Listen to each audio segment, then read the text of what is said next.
Zero न्यूजच्या बातमीपत्रामध्ये आपलं सर्वांचं स्वागत. चांद सुलताना हायस्कूलच्या प्रिन्सिपलला धमकी, चौगाविरुद्ध कोतवाली पोलिसात गुन्हा.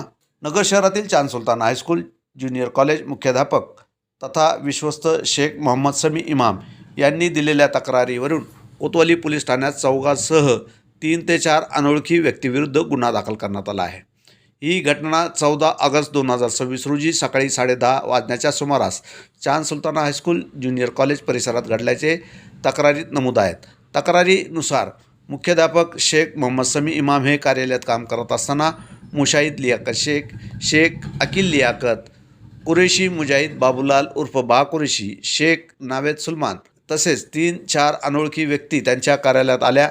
त्यापैकी मुशाहिद लियाकत यांनी मुख्याध्यापकांना निलंबित केल्याचे सांगत एक पत्र दिल्याचे तक्रारीत पडले आहे. यावेळी मुख्याध्यापकांनी त्यांना निलंबित करण्याचा अधिकार नसल्याचे, संबंधित प्रकरण न्यायालयात असल्याचे स्पष्ट सांगितल्याचे तक्रारीत नमूद आहे.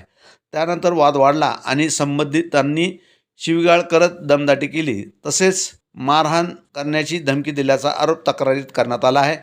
परिस्थिती गंभीर झाल्याने मुख्याध्यापकाने डायल 112 वर संपर्क साधला.